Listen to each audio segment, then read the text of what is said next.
بسم اللہ الرحمن الرحیم۔ میں اصغر علی تبسم ہوں۔ ذوالفقار علی بھٹو نے 1970 کے الیکشن میں روٹی کپڑا اور مکان کا نعرہ لگا کر عوام کے دلوں میں گھر کر لیا۔ میں نے 1970 کے عام انتخابات کے موقع پر عوام کے چہروں پر 1947 جیسی خوشی اور امید کی جھلک دیکھی۔ ایک سندھی لیڈر نے ایک پشتو بولنے والے نوجوان MNA کو پنجابی زبان میں سونا منڈا کہہ کر عوام کے دل جیت لیے اور یکجہتی کی ایک خوبصورت تصویر پینٹ کی۔ پاکستان کی کہانی کی 18ویں ایپیسوڈ ملاحظہ فرمائیں۔ قائد اعظم محمد علی جناح کے بعد ذوالفقار علی بھٹو پاکستان کے پہلے سیاسی لیڈر تھے جنہیں عوام میں بھرپور مقبولیت حاصل ہوئی۔ جب وہ صدر جنرل محمد ایوب خان کی کابینہ میں وفاقی وزیر تھے تو وہ صدر پاکستان کو ڈیڈی کہا کرتے تھے۔ یوں گو کہ وہ بھی اسٹیبلشمنٹ کی پیداوار تھے، مگر جب انہوں نے ایک آمر کی کابینہ کو چھوڑ کر باہر آ کر عوام کو آواز دی تو وہ عوام کی آنکھوں کا تارا بن گئے۔ صدر محمد ایوب خان کی کابینہ چھوڑ کر جب بھٹو صاحب کراچی جانے کے لیے ریلوے اسٹیشن لاہور پر پہنچے تو ان کے استقبال کے لیے عوام کا ایک جم غفیر موجود تھا۔ عوام کا والہانہ جوش و خروش دیکھ کر بھٹو صاحب کی آنکھوں میں آنسو آ گئے۔ وہ ٹرین کے کمپارٹمنٹ کے دروازے میں خاموش کھڑے ہو کر عوام کے نعروں کا ہاتھ ہلا ہلا کر جواب دے رہے تھے۔ ان کی آنکھوں میں آنسو جاری تھے اور عوام ان پر اپنی محبتیں نشاور کر رہے تھے۔ لوگوں نے عقیدت سے بھٹو کے ہاتھوں سے آنسوؤں سے بھیگا ہوا رومال لے لیا اور وہ ایک بہت بڑی قیمت پر نیلام کیا گیا۔ صدر جنرل محمد ایوب خان کی کابینہ سے علیحدہ ہونے کے بعد انہوں نے پاکستان پیپلز پارٹی کے نام سے اپنی جماعت رجسٹر کروا لی اور 1970 کے الیکشن میں روٹی کپڑا اور مکان کا نعرہ لگایا۔ انہوں نے اعلان کیا کہ ان کی حکومت آئی تو وہ ہر شخص کو روٹی کپڑا اور مکان مہیا کریں گے۔ یہ نعرہ جاگیرداروں اور سرمایہ داروں کے شکنجے میں دبے ہوئے عوام کے لیے ایک پرکشش نعرہ تھا۔ اس بنا پر پاکستان پیپلز پارٹی دیکھتے ہی دیکھتے عوام میں مقبول ہو گئی۔ قدرتی طور پر کسی قوم کے دل و دماغ میں ایک سوچ شدت اختیار کر لیتی ہے تو اس میں دریا کی روانی جیسی فورس آ جاتی ہے۔ جس طرح دریا کا بند باندھ کر اس کے بہاؤ کو نہیں روکا جا سکتا، اسی طرح کسی قوم کے دل و دماغ میں ایک سوچ، ایک ابھرتی ہوئی سوچ راسخ ہو جائے تو اسے بھی روکا نہیں جا سکتا۔ پاکستان میں 1970 کے انتخابات کے موقع پر یہی ہوا۔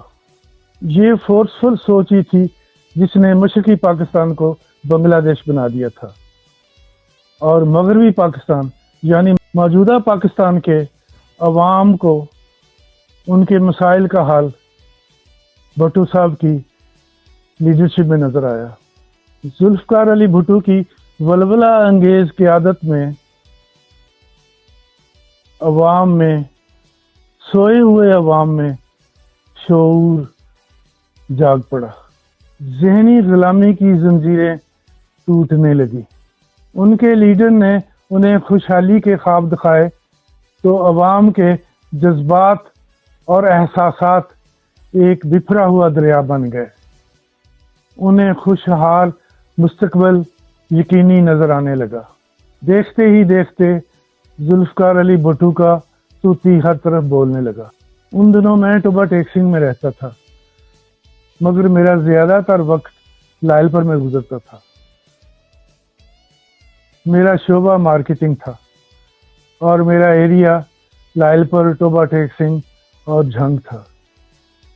میں جب ٹور پر جاتا تو میری عادت تھی کہ میں لوگوں کے سیاست کے بارے میں اور ملکی حالات کے بارے میں، ان کی معیشت کے بارے میں جانتا رہتا تھا، معلومات اپنے دل میں اکٹھے کرتا رہتا تھا. مارکیٹنگ میرے لیے روزی کمانے کا ایک ذریعہ تھا، مگر صحافت اور ادب میرا شوق تھا، میرا ایپٹیچیوڈ تھا. میرا مشاہدہ تھا کہ ہر 10 میں سے 8 افراد پیپلز پارٹی کے ساتھ تھے، مگر سیاسی دیدہ کو بالکل بھی اندازہ نہیں تھا کہ آنے والے دلوں میں بڑے بڑے برج الٹنے والے تھے. میرے قریبی دوست رانا شمیم احمد خان، ڈاکٹر حلیم رضا اور پیپلز پارٹی کے سینئر رکن مختار رانا، فضل حسین راہی اور دیگر نوجوان جو پیپلز پارٹی کے ٹکٹ پر الیکشن لڑ رہے تھے. میں رانا شمیم احمد خان سے جیل میں ملنے گیا تو وہ بہت رنجیدہ تھے کہ انہیں الیکشن کمپین میں حصہ لینے کا موقع نہیں ملا تھا. مگر الیکشن کمپین کے موقع پر الیکشن کے دن ہر جیالہ لیڈر تھا اور وہ ووٹر بھی تھا، اور انہوں نے اپنے اپنے ووٹ کی حفاظت بھی کی. جب الیکشن کا نتیجہ نکلا تو تمام بڑے بڑے برج الٹ چکے تھے اور نوجوان لوئر مڈل کلاس اور مڈل کلاس کے امیدوار پیپلز پارٹی کے پلیٹ فارم سے جیت چکے تھے. پاکستان پیپلز پارٹی کے الیکشن جیتنے کے بعد عام آدمی، عام لوگوں، غریبوں کی خوشی دیدنی تھی. میں نے 1970 کے الیکشن کے بعد عام لوگوں، غریبوں کے چہروں پر 1947 میں قیام پاکستان کے وقت والی کامیابیوں والی خوشی اور امید روشن دیکھی. ذوالفقار علی بھٹو ایک ٹرک میں کھڑے ہو کر نوجوان ایم این ایز اور ایم پیز کو اپنے ساتھ لے کر خوشی منانے کے لیے مال روڈ پر مظاہرہ کر رہے تھے، خوشی کا مظاہرہ. بھٹو صاحب کامیاب ہونے والے ایک ایک جیالے کو، میرا مطلب ایم این اے اور ایم پی اے کو بلا بلا کر تھپکی دے رہے تھے. ذوالفقار علی بھٹو نے صوبہ سرحد سے کامیاب ہونے والے ایم این اے، نوجوان ایم این اے حیات شیرپا کو محبت سے اپنی طرف بلاتے ہوئے کہا، سونے منڈے ادھر آ. بھٹو صاحب نے حیات شیرپا کو اس محبت بھرے انداز میں پیار سے سونا منڈا کہا کہ وہ پریس میں تقریباً ہر اخبار میں جلی حروف میں یہ خبر شائع ہوئی. ذوالفقار علی بھٹو کا شمار دنیا کے ذہین ترین لیڈروں میں ہوتا تھا. خوبیاں تو اور خامیاں تو سب میں ہوتی ہیں. بھٹو صاحب میں بھی خوبیوں کے ساتھ ساتھ کچھ خامیاں تھیں، لیکن یہ ستم ظریفی ہے کہ لوگوں کی، انسانوں کی خوبیاں بھول جاتے ہیں اور خامیاں یاد رکھتے ہیں. ذوالفقار علی بھٹو کا یہ بہت بڑا کارنامہ تھا کہ انہوں نے غریب عوام کو زبان دی، انہیں بولنا سکھایا، انہیں اپنے حقوق کے لیے لڑنا سکھایا، انہیں کلمہ حق کہنے کی جرت دی، انہیں اپنے ہونے کا احساس دلایا۔ آج تو وہ وقت ہے، وہ دور ہے کہ لوگ وزیر اعظم کا راستہ روک کر کھڑے ہو جاتے ہیں، لیکن بھٹو کی آمد سے پہلے کوئی ایسا تصور بھی نہیں کر سکتا تھا۔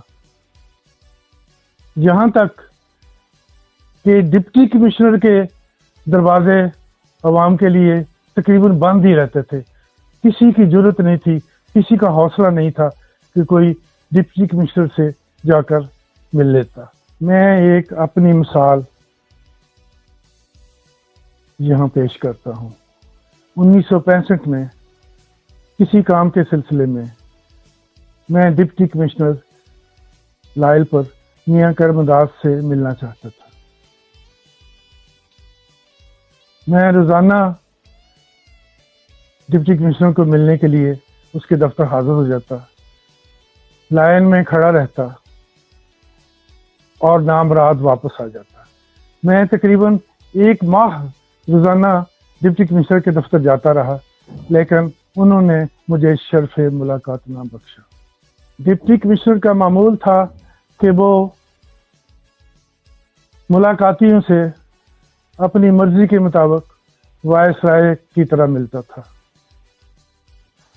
لوگ لائن میں کھڑے ہوتے تھے، وہ جس کو چاہتا تھا اسے بلا لیتا تھا، باقی تمام چٹیں وہ ردی کی ٹوکری میں پھینک دیتا تھا۔ میں ایک گریجویٹ تھا، تعلیم یافتہ تھا۔ 1 ماہ کے دوران میں نے ڈپٹی کمشنر کے آفس میں بہت کچھ آبزرو کیا۔ ان کا ایک شرابی دوست تھا، اس شرابی دوست کی بیوی سے بھی ڈپٹی کمشنر کے بڑے اچھے مراسم تھے۔ ان کا ایک بیٹا روزانہ ڈپٹی کمشنر کے آفس آتا، روزانہ ڈپٹی کمشنر سے ملتا، اور ڈپٹی کمشنر روزانہ اسے باقاعدگی سے ٹائم دیتا تھا۔ بس میں اس سے آگے کچھ نہیں کہنا چاہتا۔ اس دور میں بغیر کسی ریفرنس کے کوئی شخص ڈپٹی کمشنر سے نہیں مل سکتا تھا۔ ذوالفقار علی بھٹو کا یہ کارنامہ تھا کہ انہوں نے بیوروکریسی اور عوام کے درمیان کنکریٹ جیسی مضبوط دیوار کو توڑ ڈالا اور ڈپٹی کمشنر کے دروازے عوام کے لیے کھول دیے۔ پابندی لگا دی کہ مقررہ اوقات میں کوئی بھی شخص بغیر اجازت کے ڈپٹی کمشنر سے ملے، اور ڈپٹی کمشنر پابند تھا کہ ہر ایک کو ملے۔ یہ کام بھٹو نے کیا تھا، اس سے پہلے تو کوئی تصور بھی نہیں کر سکتا تھا۔ اس کا ایک ہی کارنامہ اس کو عظیم بنانے کے لیے کافی تھا۔ یوں پہلی دفعہ ذوالفقار علی بھٹو نے بیوروکریسی کو نکیل ڈالی۔ ایک کڑی ہے دھوپ، اپنے سر پہ چادر تان لو۔ ایک کڑی ہے دھوپ، اپنے سر پہ چادر تان لو۔ نیکیاں اپنا کے اپنی زندگی کا دان لو۔ نظریہ ایک آ چکا ہے ذہن میں، یہ جان لو۔ نظریہ ایک آ چکا ہے ذہن میں، یہ جان لو۔ ہونی ہو کر ہی رہے گی، وقت مت آسان لو۔ نظریہ ایک آ چکا ہے ذہن میں، یہ جان لو۔ ہونی ہو کر ہی رہے گی، وقت مت آسان لو۔